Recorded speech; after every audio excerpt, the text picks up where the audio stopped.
What's up, Southside at both the Redstone and Commerce campus? Pastor Dalton here, and I have an awesome story from the Word of God to tell you about today. But first, I have a question for you.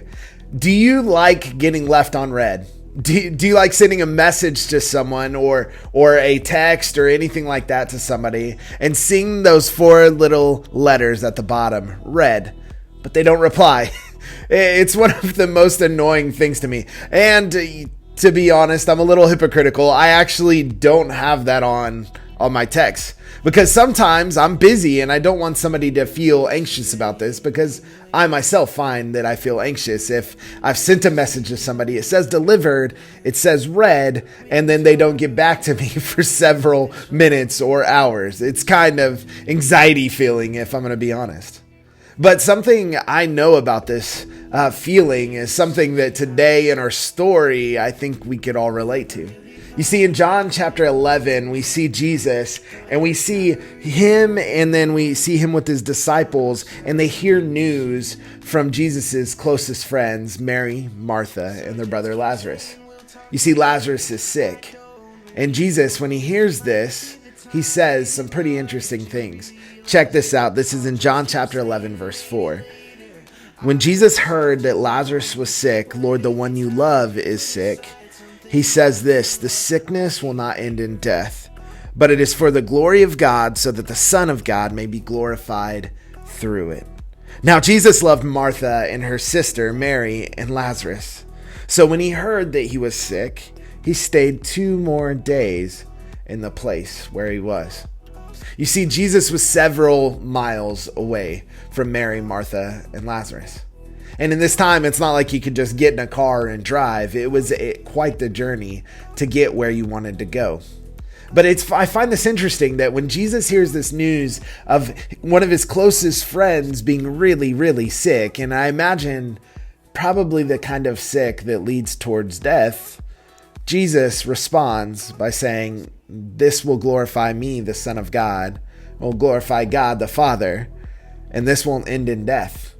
So instead of rushing to Lazarus's help or saying some prayer right where he was to heal Lazarus, he waits.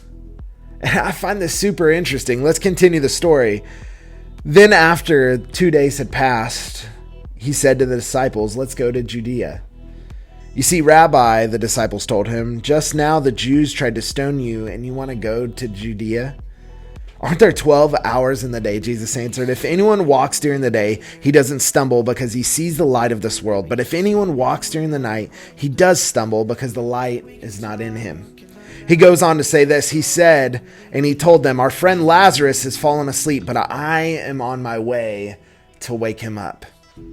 I've been in a lot of points in my life where I have been so tired, I'm pretty sure you would have thought I was dead. But at this point in the story, Lazarus is dead. Spoiler alert. Lazarus has died, like dead, died. But Jesus says he's going to wake him up.